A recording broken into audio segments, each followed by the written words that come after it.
PM Awas Yojana रे आसिला खुशी खबर। तो आपण माने जदि योग्य हिताधिकारी हेतिबे ताले ए भिडियो टिकु शेष पर्यंत देखंतु, जमा स्किप करंतु नाही। तो चलंतु हम ए भिडियो रे जानि नबा कि केते पर्यंत रहिछि। देखै दैछि साइड रे आपण माने भल भाबरे देखि परतिबे मार्च 31 पर्यंत माने योग्य हिताधिकारी अछंती। ताले आपण माने सेई भितरे पकै नियंतु जदिबा आपण माने पकै सारचंती बा आपण माने पकेया ପାଇଁ ଚାହୁଁଛନ୍ତି ଏବେ ବି ଟାଇମ୍ ଅଛି। ଆପଣ ମାନେ ପକେଇ ପାରିବେ। ସମ୍ପୂର୍ଣ୍ଣ ଅପଡେଟ୍ ଆପଣ ମାନେ ଏହି ଭିଡିଓ ମାଧ୍ୟମରେ ପାଇପାରିବେ। ଯଦି ଚ୍ୟାନେଲକୁ ପ୍ରଥମ ଥର ଏହି ଚ୍ୟାନେଲକୁ ଭିଜିଟ୍ କରିଛନ୍ତି, ସବସ୍କ୍ରାଇବ୍ କରିନାହାନ୍ତି, ତାହେଲେ ପ୍ରଥମତଃ ସବସ୍କ୍ରାଇବ୍ କରିନିଅନ୍ତୁ। ଗୋଟେ ନୋଟିଫିକେସନ ଅନ୍ କରିବାର ଅଛି। ଯଦି ନୋଟିଫିକେସନ ଅନ୍ କରିନାହାନ୍ତି ତାହେଲେ ମୁଁ ଯେବେ ଭିଡିଓ ଅପଲୋଡ କରିବି ଆପଣ ମାନେ ସର୍ବପ୍ରଥମେ ପାଇପାରିବେ ନାହିଁ, ଯଦି ଆପଣ ମାନେ ନୋଟିଫିକେସନଟିକୁ ଅନ୍ ନ କରୁଛନ୍ତି। ତ ଯଦି ଭିଡିଓଟା ଆପଣମାନଙ୍କୁ ଭଲ ଲାଗିବ ତାହେଲେ ଗୋଟେ ଲାଇକ୍ କରିଦେବେ। କଣ ସବୁ ଅପଡେଟ୍ ରହିଛି ଆଜି ଆମେ ଏହି ଭିଡିଓ ମାଧ୍ୟମରେ ଜାଣିନେବା। ତ ଚାଲନ୍ତୁ। ଆବାସ ଯୋଜନାରେ ପଞ୍ଜୀକରଣକୁ ନେଇ ପଞ୍ଚାୟତରାଜ ମନ୍ତ୍ରୀ ରବି ନାୟକ ଦେଲେ ବଡ଼ ସୂଚନା। ମାର୍ଚ୍ଚ 31 ତାରିଖ ପର୍ଯ୍ୟନ୍ତ ଆବାସ ଯୋଜନାର ପଞ୍ଜୀକରଣ ଚାଲିବ।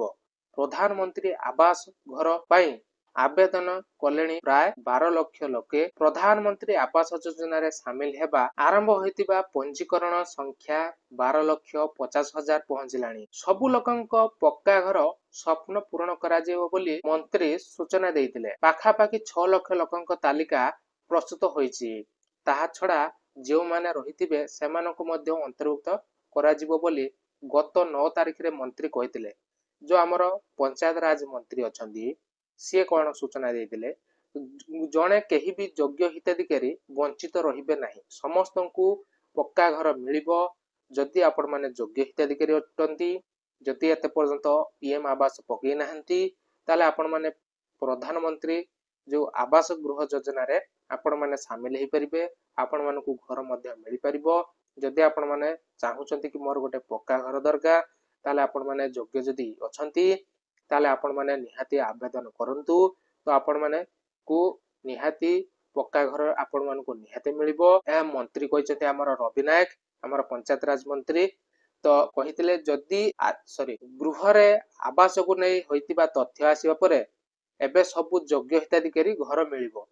ଯୋଉ ହିତାଧିକାରୀ ମାନେ ଘର ପାଇବା ପାଇଁ ଯୋଗ୍ୟ ଅଟନ୍ତି, ତ ମନ୍ତ୍ରୀ କହିଛନ୍ତି ତ ସେମାନଙ୍କୁ ଘର ନିଶ୍ଚୟ ମିଳିବ। ଯଦି ଆପଣ ମାନେ ପକଉନାହାନ୍ତି ତ ଆପଣ ମାନଙ୍କୁ କେମିତି ଘର ମିଳିପାରିବ। ତ ଏବେ ବି ଟାଇମ୍ ଅଛି, ଆପଣ ମାନେ ଆବେଦନ ପ୍ରକ୍ରିୟା ଚାଲିଛି। ମାର୍ଚ୍ଚ 31 ଶେଷ ତାରିଖ। ତ ସେହି ଭିତରେ ଆପଣ ମାନେ ପକେଇବା ଷ୍ଟାର୍ଟ କରିନିଅନ୍ତୁ। ଏଇ ଭିତରେ ତ ଆପଣ ମାନଙ୍କୁ ସୁନିଶ୍ଚିତ ଘର ଆସିବ। ତ ଆଗକୁ କଣ ରହିଛି ଅପଡେଟ୍ ଆମେ ଜାଣିନେବା। ସବୁ ଯୋଗ୍ୟ ହିତାଧିକାରୀ ଘର ପାଇବେ ବୋଲି ମନ୍ତ୍ରୀଙ୍କର ଆଶା ରହିଛି। ଅଧିକ ଗୁରୁତ୍ୱପୂର୍ଣ୍ଣ ତ ଯାହା ବି ରହିଲା, ଯଦି ଆପଣ ମାନଙ୍କୁ ଏଇ ଇନଫର୍ମେସନ ଟି ଭଲ ଲାଗିଥିବ ତାହେଲେ ନିହାତି ଗୋଟେ ଲାଇକ୍ କରିଦେବା ସହିତ ଚ୍ୟାନେଲକୁ ଯଦି ସବସ୍କ୍ରାଇବ୍ କରିନଥିବେ ବର୍ତ୍ତମାନ ଗୋଟେ ସବସ୍କ୍ରାଇବ୍ କରିଦେବେ। ଏଇଭଳିଆ ଇନଫର୍ମେସନ ଆପଣ ମାନେ ପାଇବା ପାଇଁ ଯଦି ଚାହୁଁଛନ୍ତି ଚ୍ୟାନେଲକୁ ସବୁବେଳେ ସବସ୍କ୍ରାଇବ୍ କରିକି ରଖିଥାନ୍ତୁ, କାହିଁକିନା ଆପଣଙ୍କୁ ବହୁତ ସାରା କାମ ଦେଇପାରିବ। ଏଇ ଚ୍ୟାନେଲ ମାଧ୍ୟମରେ ଆପଣ ମାନେ ସବୁ ଯାକ ଡିଟେଲ୍ସ ଭିଡ଼ିଓ ପାଇପାରିବେ। ତ ନମସ୍କାର, ଜୟ ଜଗନ୍ନାଥ।